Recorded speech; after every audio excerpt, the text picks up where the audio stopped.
계율문 앞서 시간에 이어서 제2강을 시작하도록 하겠습니다. 넷째, 거짓말 하지 말라. 거짓말에는 네 가지가 있다. 첫째는 허망한 말이니 옳은 것을 그러다 하고 그런 것을 옳다 하며 본 것을 못 보았다고 하고 못 본 것을 보았다고 하는 허망하고 진실치 아니한 것이요. 둘째는 비단결 같은 말이니 푸짐한 말을 늘여놓으며 애끓는 정열로 간절하게 하소연하여 음욕으로 인도하고 설익은 동정을 돋구어 남의 마음을 방탕케 하는 것이요. 셋째는 나쁜 말이니 추악한 말로 사람을 꾸짖는 것이요. 넷째는 두 가지로 하는 말이니 이 사람에게는 저 사람 말을 하고 저 사람에게는 이 사람 말을 하여 두 사람 사이를 이간질하고 싸움을 붙이며 심지어 처음은 칭찬하다가 나중에는 해방하거나 만나서는 옳다 하고 다른 데서는 그러다 하거나 거짓 증거로 죄에 빠지게 하거나 남의 단점을 드러내는 것들이 모두 거짓말이다. 만일 범부로서 성인의 자리를 얻었노라 하거나 수다원가나 사담과 같은 것 등을 얻었노라 하는 것들은 큰 거짓말이니 그 죄가 극히 중하다. 그러나 남이 급한 재난을 구원하기 위하여 자비한 마음으로 방편을 다해서 자비한 마음으로 남을 구제하기 위한 거짓말은 범죄가 되지 않는다. 옛사람이 말하되 내 몸을 닦는 욕구는 거짓말하지 않는 데서 비롯한다 하였거늘 하물며 세간에 뛰어나는 도를 배우는 사람이랴. 경에 이르되 어떤 사미가 한 비구를 비방하기를 경 잃는 소리를 비우서 개 짖는 소리 같다고 하였더니 이 비구는 아라하니라. 사미를 시켜 곧 참회케 하였으므로 겨우 지옥은 면하였으나 오히려 개의 몸을 받았다. 나쁜 말 한마디의 해가 이러하다. 그러므로 경에 이르되 사람은 세상에 살아갈 때에 입안에 도끼를 가지고 있는 것과 같이 해야 한다고 하였으니 어찌 경계하지 아니하랴. 네 번째 계목인 거짓말하지 말라는 계목은 거짓말하는 행위를 하지 말라가 되겠습니다. 율문에 네 가지의 거짓말이 있다고 하였습니다. 첫째는 망언죄에 해당합니다.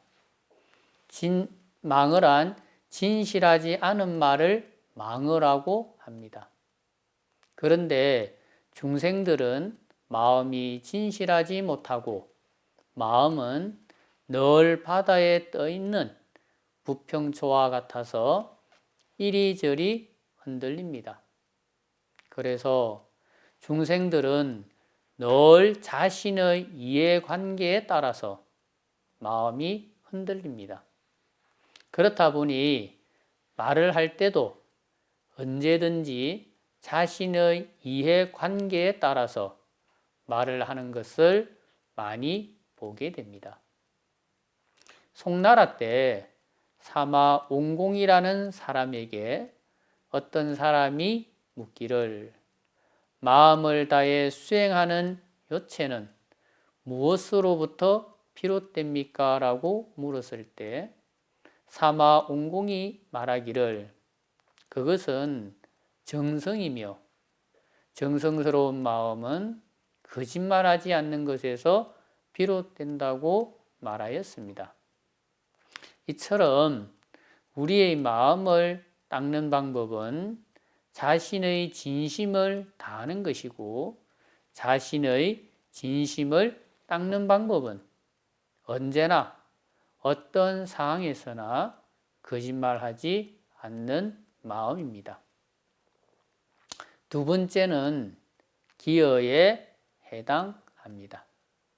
기어란 꾸며서 하는 말입니다. 앞에서도 말한 것처럼 우리 중생들이 진실한 말을 좋아할 것 같지만 사실 중생들은 진실을 싫어합니다. 그래서 진실을 싫다고 하지는 못하고 싫다는 표현을 다르게 표현합니다. 바로 불편한 진실이라고 말합니다. 이처럼 진실은 마음을 불편하게 하고 관계를 불편하게 만들고 상황을 불편하게 만들기도 합니다. 진실이 좋은 줄 알지만 불편하게 하기 때문에 중생들은 언제나 상황에 맞게 꾸며서 해주는 말을 좋아합니다. 그리고 이렇게 꾸며서 해주는 말을 칭찬이라고 포장하기도 합니다. 한때 유행하던 말이 칭찬은 고래도 춤추게 한다는 말이 유행하기도 했습니다. 이때는 칭찬할 줄 모르는 사람은 마치 시대에 뒤떨어진 사람 취급을 받기도 했습니다. 말이 산으로 가는 것 같습니다만 출가한 사람은 진실해야 합니다. 그래서 진실한 말을 해서 상대가 불편하게 느끼거나 불편한 상황이 되거나 본인도 이것이 싫다고 한다면 침묵, 즉 묵언하는 것도 좋은 방법이 아닐까 생각해 봅니다. 세 번째는 양설에 해당합니다. 양설은 화합을 저해하는 말입니다. 출가인이 해서는 안 되는 말이 바로 화합을 저해하고 서로 싸움을 붙이는 양설입니다. 양설은 두 사람의 화합을 저해할 뿐만 아니라 더 나아가서 성가의 화합을 파괴하기도 합니다. 그래서 초발심 자경문에 보면 우리가 마음에 깊이 새길 만한 구절이 있습니다. 초발심 자경문에 보면 만약 다투는 자가 있다고 한다면 두 사람의 말을 화합시켜서 다만 서로를 자비로운 마음으로 서로를 향하게 할지언정 악한 말로서 서로에게 마음의 상처를 주게 해서는 안 된다고 말하고 있습니다. 이처럼 출가인은 자비로운 말로서 화합해야지 서로를 싸우게 하는 양설을 해서는 안 될 것입니다. 성가의 화합을 파괴하는 것은 오역죄에 해당하기 때문에 그 과보가 또한 무겁다는 사실을 명심하시기 바랍니다. 네 번째는 대망언죄에 해당합니다. 대망언란 깨달음을 얻지 못했으면서 마치 깨달음을 얻었다고 하는 말입니다. 대망의 유래를 보게 되면 부처님 당시에 비구들이 서로를 칭찬하기를 마치 큰 깨달음을 얻은 것처럼 서로를 칭찬하였습니다. 그래서 제가자들이 스님들이 깨달은 아란이라고 생각해서 스님들께 공양을 올렸다고 합니다. 이처럼 깨닫지 못했으면서 깨달았다고 하는 것도 대망어죄에 해당하고, 서로 짜고 깨달은 사람인 것처럼 서로를 찬탄하는 것도 또한 대망어죄에 해당합니다. 이 대망어죄는 거짓말하지 말라는 망어죄 중에서도 가장 무서운 죄에 해당하고 바로 멸민에 해당하는 죄입니다. 삼위율의 율문에 보면 사람은 세상에서 살아갈 때에 입안에 도끼를 가지고 있는 것과 같다고 하였습니다. 그런데 온전한 인용문이 아닙니다. 온전한 문장을 인용한다면 다음과 같습니다. 사람이 태어났을 때 그 입속에는 도끼가 생긴다. 어리석은 사람들은 악언을 하며 그 도끼로 자신을 찍어내린다라고 되어 있습니다. 이처럼 혀를 어떻게 놀리느냐에 따라서 자신을 파멸시키는 무서운 무기가 될 수 있음을 가르치고 계십니다. 악한 말은 자신의 인생은 물론이거니와 다른 사람의 인생까지도 불행으로 몰아가는 아주 무서운 흉기라고 할 수 있습니다. 옛 사람들이 구시하문이라고 모든 화는 입으로부터 시작된다고 하였듯이 입을 단속하는 것이 몸을 단속하는 것이고 마음을 단속하는 것입니다. 망어와 관련해서 살펴보겠습니다. 말은 아무리 좋은 말을 하더라도 모든 말에는 허물이 뒤따르기 마련입니다. 말에 허물이 있는 것이 아니라 말을 하는 사람이 말처럼 실천하지 못하기 때문입니다. 그래서 옛사람들이 하신 말씀 중에 말로서 사람을 가르치면 송사가 뒤따르고 몸으로서 행동으로 사람을 가르치면 말없이 따른다라는 말이 있습니다. 이처럼 말로서 가르치게 되면 자신은 하지도 않으면서 말만 한다라고 하면서 시시비비를 따지지만 직접 몸으로 행동으로 가르치게 되면 아무 말 하지 않고 따른다고 고인들이 말씀하셨습니다. 출가인은 말보다 행동이 앞서야 하고 행동보다 말이 앞서서는 안 될 것입니다. 옛날 어떤 고인은 행동을 먼저 하고 그리고 말을 했다고 하는 사람도 있습니다. 그렇다고 하더라도 성숙한 수행자라고 한다면 이인 폐언해서는 안 될 것입니다. 이 말은 공자님이 하신 말씀입니다. 공자님 말씀이 사람을 보고 말을 버리지 말라고 하신 말씀입니다. 말을 하는 사람의 행실을 보면 취할 만한 것은 없으나 그래도 그 말은 취하라라는 뜻이 됩니다. 사람이 살다 보면 하는 행실은 배울 만한 것이 없는데 말은 바른 말을 하는 사람들이 종종 있습니다.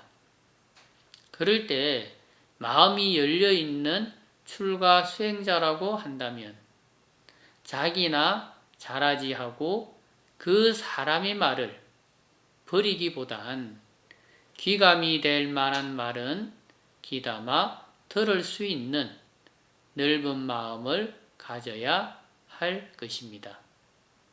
그리고 마지막으로 율문에 보면 남의 급한 재난을 구원하기 위해서 방편을 다해서 자비한 마음으로 남을 구제하기 위한 거짓말은 범죄가 되지 않는다라고 하는 구절이 있습니다.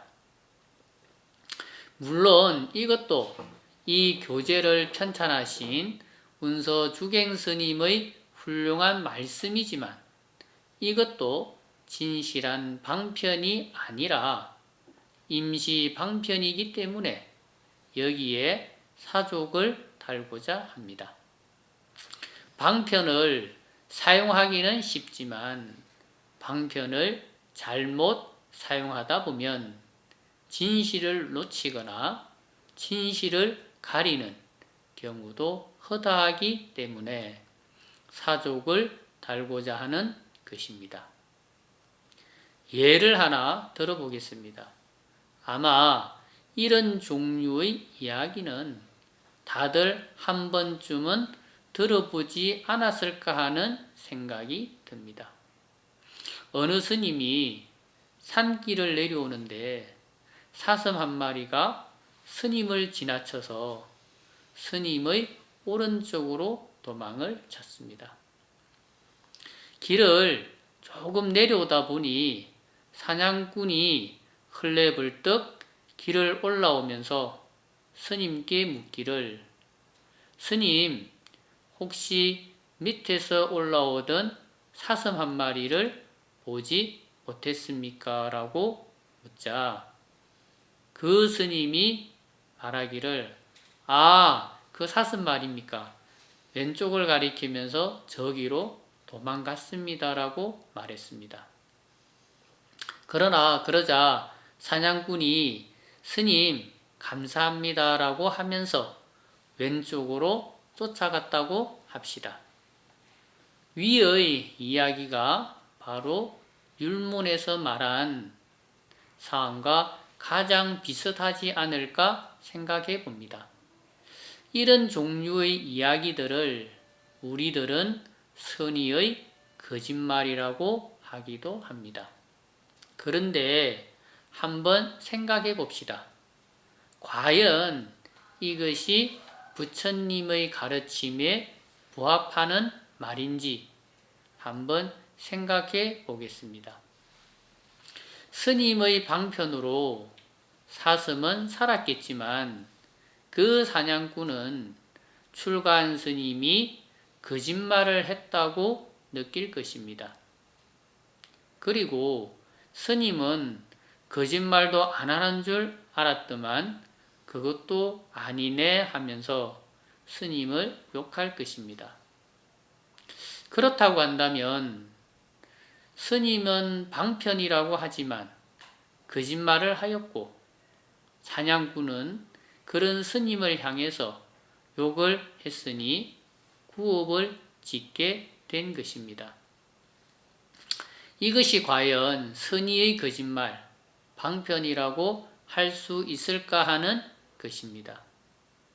그러나 다른 방법도 있습니다. 앞에서도 말씀드린 것처럼 우리의 본사이신 부처님께서 보여주신 행과 말을 의지하면 됩니다. 부처님 당시에 만리 부인이라는 믿음이 깊은 제가 여신도가 있었습니다. 이 만리 부인은 파사이광의 제일 부인이었습니다. 그런데 이 만리 부인이 살아생전에 왕에게 큰 거짓말을 한 적이 있었습니다. 그 거짓말을 한 과보로 죽어서 지옥에 태어났습니다. 그러자 왕이 만리 부인이 죽어서 어디에 태어났는지 궁금해 했습니다. 그래서 부처님께 여쭈어러 갔습니다. 부처님께서는 파사이 왕이 왜 오는지를 미리 아시고 신통력으로 당신이 보이지 않게 해서 질문을 할 수 없도록 하셨습니다.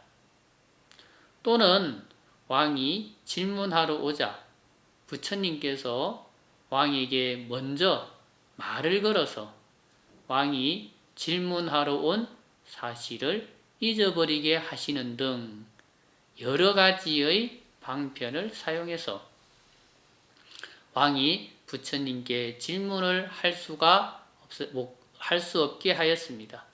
그리고 일주일이 지난 후 비로소 왕이 부처님께 질문을 할 수가 있었습니다. 왕이 부처님께 부처님이시여 말리 부인이 어디에 태어났습니까? 라고 묻자 부처님께서 말씀하시길 왕이시여 말리 부인은 죽어서 도솔천 내원궁에 태어났습니다. 라고 말씀하시자 왕이 과연 말리 부인은 살아생전에 선근 공덕을 많이 닦았으니 당연한 결과라고 여기고서 부처님께 문안 인사를 드리고 물러갔습니다. 여기서 왜 부처님께서 왕으로부터 질문을 할 수 없게 만들었을까 하는 것입니다. 여기에는 몇 가지의 이유가 있습니다. 첫째, 부처님은 거짓말을 할 수가 없기 때문입니다. 두 번째, 말리 부인이 지옥에 태어났다고 사실대로 말할 경우 왕이 부처님에 대한 믿음을 잃어버릴 수가 있기 때문입니다. 세 번째는 사실대로 말하면 말리 부인에 대한 신뢰, 즉 불자들에 대한 신뢰를 잃어버릴 수가 있기 때문입니다. 그래서 부처님께서 질문을 받고 거짓말을 할 수 없기 때문에 왕으로 하여금 질문할 수 없도록 하신 것입니다. 여러분, 우리도 부처님처럼 해야 하며 세 가지 정도의 방법이 있겠습니다. 첫 번째, 만약 사냥꾼이 사슴이 어디로 갔냐고 질문한다면 그냥 묵묵부답하는 것입니다. 만약 모른다고 한다면 이것은 두 사람을 속이는 것에 해당합니다. 하나는 자신을 속이는 것이고 또 하나는 사냥꾼을 속이는 행위가 되기 때문에 묵묵부답하는 것입니다. 두 번째, 계속해서 사냥꾼이 물어본다고 한다면 살생의 인과응보가 얼마나 무서운지 깨우쳐 주는 것입니다. 이것은 천태 지자스님의 이야기가 있으니 한번 검색해 보시기를 바랍니다. 세 번째, 그런데도 계속해서 사냥꾼이 물어본다고 한다면 그냥 가던 길을 가는 것입니다. 이처럼 방편이라는 미명하에 자신도 속이고 결국 남도 속이는 방편을 사용하는 것은 옳지 못한 방법입니다. 결국 모든 해답은 부처님께서 하신 말씀 속에 해답이 있다고 생각해 봅니다. 다음은 교재 21페이지를 보도록 하겠습니다. 다섯째, 술 마시지 말라입니다. 술을 마신다는 것은 사람을 취하게 할 수 있는 여러 가지 술을 마신다는 것이다. 인도에 여러 가지 술이 있으니 사탕수수나 포도, 여러 가지 꽃으로 만든 것으로 술을 빚는다. 우리나라에서는 주로 곡식으로 술을 빚지만 모두 먹지 말아야 한다. 다만 중병에 걸려서 술을 가지고 치료하는 사람은 대중에게 말하고 마실 것이며 까닭 없이는 한 방울도 입에 대지 못하는 것이요. 심지어 술 냄새를 맡지도 못하며 술집에 머물지도 못하며 남에게 술을 먹이지도 못한다. 옛날 의적이 술을 만들매 우임금이 통절하게 끊었고 주는 임금은 술못을 만들었다가 나라가 망하였으니 출가자가 되어 술을 먹는 것은 말할 수 없는 수치인 것이다. 옛날 어떤 우바세가 술을 먹고 다른 개까지 범한 일도 있거니와 술 한 번 먹는데 36가지 허물이 생기나니 작은 죄가 아니다. 술을 즐기는 사람은 죽어서 똥물지옥에 들어가며 날마다 바보가 되어 지혜종자가 없어지나니 정신을 어지럽게 하는 독약이어서 비상보다 심하느니라.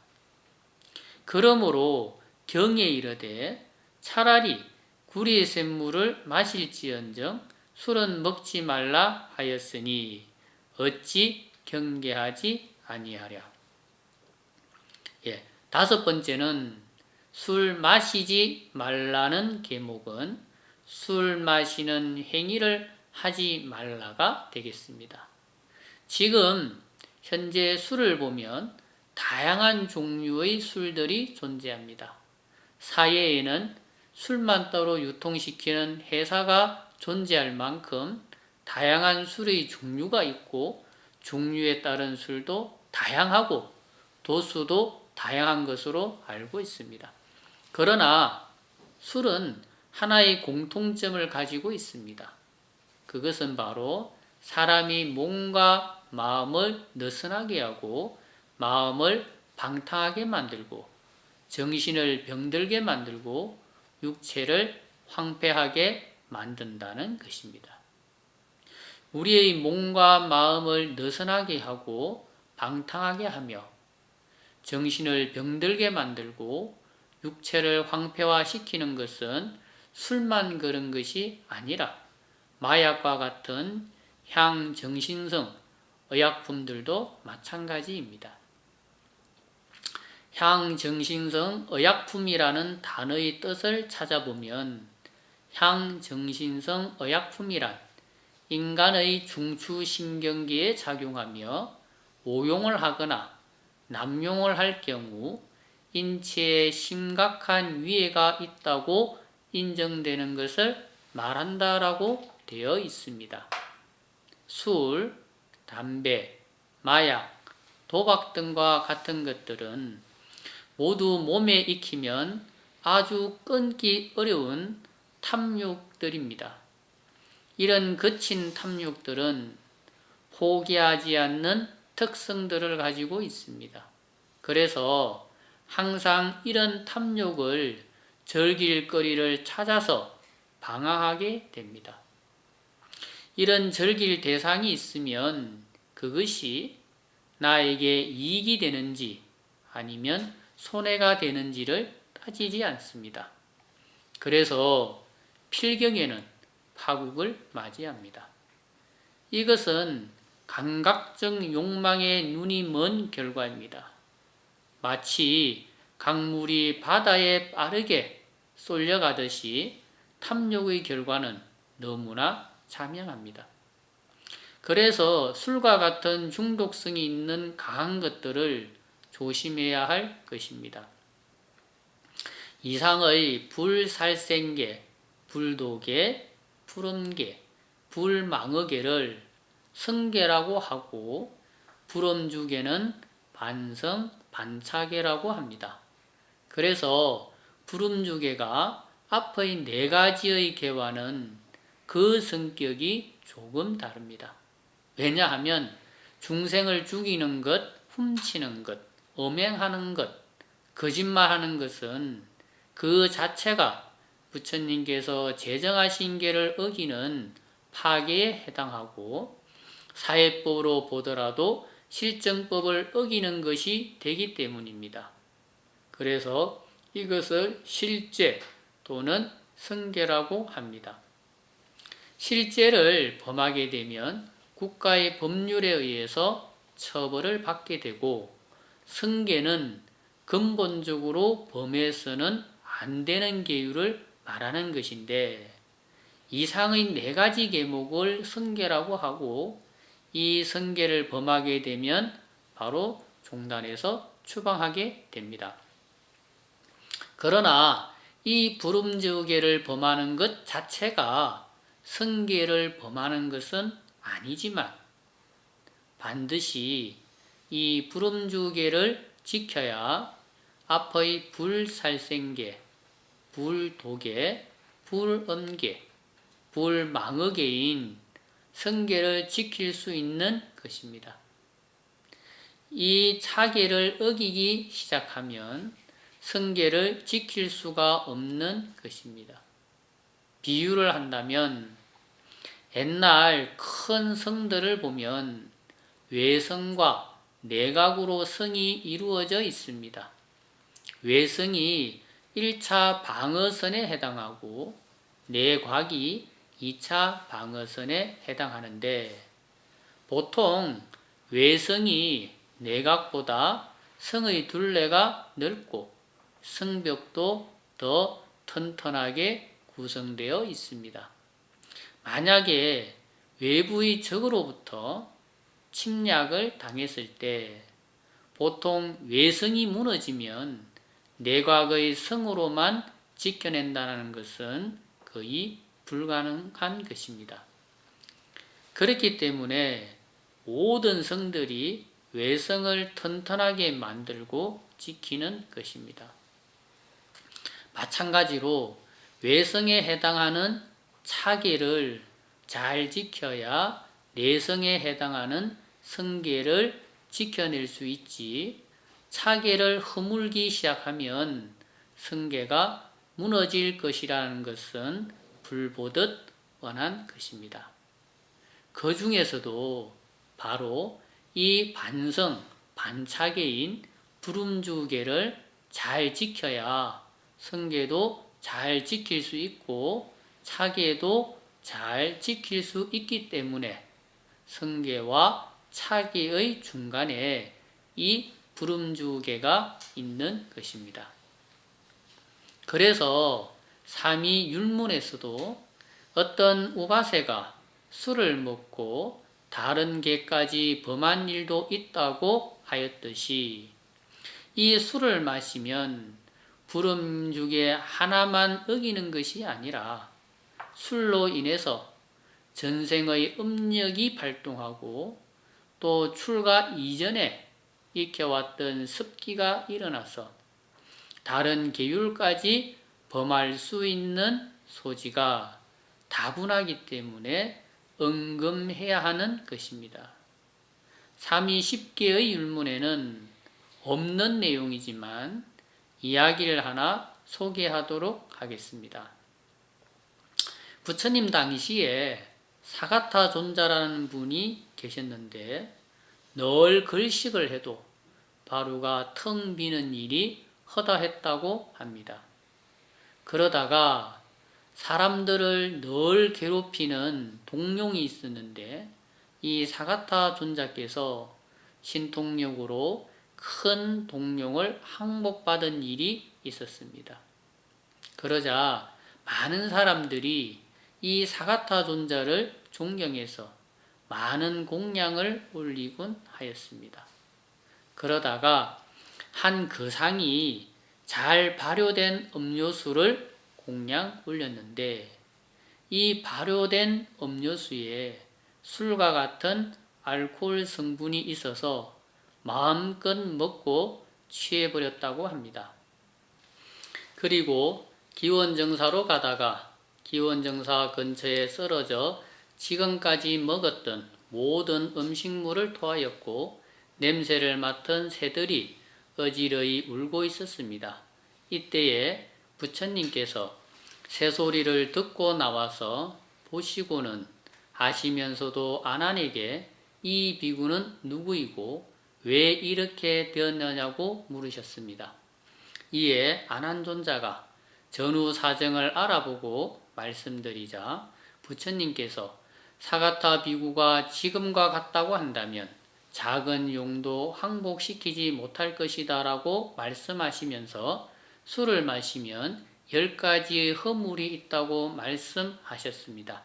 첫째, 얼굴이 나빠지고, 둘째, 기력이 쇠퇴하며, 셋째, 사물을 제대로 볼 수가 없으며, 넷째, 화를 내기 쉬우며, 다섯째, 있는 재산과 하던 사업을 망치게 되며, 여섯째, 몸에 질병이 생기기 쉬우며, 일곱째, 싸우기를 좋아하며, 여덟째, 명예는 없어지고 나쁜 이름만 높아지며, 아홉째, 지혜가 없어지며, 10번째, 죽어서 사막도에 떨어진다고 하셨습니다. 그리고 삼위율문 교재 133페이지에 보시게 되면 술에 36가지의 과실이 있다고 소개하고 있습니다. 이 부분도 꼭 참고하시길 바랍니다. 이상으로 5개에 대해서 총 정리를 하도록 하겠습니다. 이하의 5개도 차계로서 중요한 계목이지만 그래도 이 5개가 더 중요하기 때문에 총 정리를 하고 넘어가도록 하겠습니다. 시문 서문에 보면 대개 중생들의 근기와 욕망과 성품이 다르기 때문에 하나를 가지고 논한다면 진정한 요체를 얻지 못할까 염려된다. 그런 까닭에 장부가 스스로 하늘을 뚫는 뜻이 있다고 한다면 열애께서 행하신 것을 따라 행하지 않아도 되고 아니면 부처님께서 하신 말씀이 아니면 절대로 말하지 않고 또 부처님께서 행하신 행이 아니라면 절대 행하지 않아도 된다라는 구절이 나옵니다. 부처님께서 이 사바세계의 수많은 시간 동안 얼마나 많은 생을 반복하시면서 이 사바세계에 태어나셨겠습니까? 또 그리고 얼마나 다양한 보살행을 닦으셨겠습니까? 수많은 시간 동안 수많은 생을 거듭하면서 온갖 보살도를 실천하시고 그리고 결국에 이 사바세계에 오셔서 승부를 하셨습니다. 과연 그렇다고 한다면 부처님께서 안 해보신 행이 있겠습니까? 아마도 안 해보신 행이 없을 것입니다. 결국 부처님께서는 수많은 생 동안 행해보신 행 가운데 가장 고귀하고 숭고한 삶이 바로 과거 부처님으로부터 전해져 온 계율을 지키면서 사는 삶이 가장 고귀한 삶이라고 결론을 내리지 않았을까 하는 생각을 해봅니다. 그래서 부처님께서 제가자들이 잘못된 길로 갈 때마다 계율을 제정하셨던 것입니다. 서산대사께서는 선은 부처님의 마음이요 교는 부처님의 말씀이요 율은 부처님의 행위다라고 말씀하셨습니다. 출가에서 고귀한 삶을 살겠다고 맹세한 우리 출가 수행자들은 부처님의 말씀이 아니면 믿고 배우지 말아야 하며 부처님께서 제정하신 율의만을 배우고 익혀서 실천해야 할 것입니다. 만약에 누가 부처님께서 말씀하신 것 외에 다른 특별한 말씀이 있다고 한다면 그것은 틀린 말이고 부처님께서 보여주신 위의 말고 또 다른 특별한 행이 있다고 한다면 그것도 또한 틀린 것입니다. 우리가 법칙으로 삼아야 하는 것은 부처님께서 하신 말씀이고 부처님께서 우리에게 제정해 주신 계율 이외에는 법칙으로 삼아서는 안 될 것입니다. 저는 계율의 다른 이름은 인과법이라고 늘 말하곤 합니다. 우리들은 마치 깨달은 사람은 인과법을 받지 않는다고 생각하는 사람들이 있습니다. 하지만 깨달은 사람도 인과법을 무시하면 인과를 받습니다. 당나라 때 저 유명한 백장스님과 관련된 이야기를 하나 들려드리겠습니다. 백장스님이 설법할 때면 어떤 노인이 와서 설법을 들었다고 합니다. 그 노인은 과거 백장산에 살던 고승이었는데 어떤 학인이 찾아와서 깨달은 사람도 인과에 떨어집니까? 라고 묻자 노승이 인과에 떨어지지 않는다라고 대답했습니다. 그리고 그 말을 한 과보로 500생 동안 여의 몸을 받았다고 했습니다. 이 이야기를 들은 백장선사는 노인에게 똑같은 질문을 하게 하고는 다음과 같이 말씀했습니다. 깨달은 사람은 인과에 어둡지 않다라고 대답했습니다. 그 말을 들은 노인은 여우의 몸을 벗고 해탈했다는 것입니다. 두 분의 대답을 설명하자면 인과에 떨어지지 않는다라는 말을 불락인과라 하고 인과에 어둡지 않다는 말을 불매인과라고 하는데 인과에 어둡지 않다라고 하는 말은 인과에 대해서 밝게 안다라는 말과 같은 것입니다. 그렇습니다. 인과를 아는 사람은 범죄를 저지르지 않습니다. 악업을 지어서 받게 되는 과보를 너무나도 잘 알기에 악행을 저지르지 않는 것입니다. 우리가 학습한 5개를 보면 첫째, 불살생계를 파하면 자비종자가 끊어집니다. 둘째, 불도계를 파하면 복덕종자가 끊어집니다. 셋째, 불음계를 파하면 청정종자가 끊어집니다. 넷째, 불망어계를 파하면 진실종자가 끊어집니다. 다섯째, 불음주계를 범하면 지혜종자가 끊어집니다.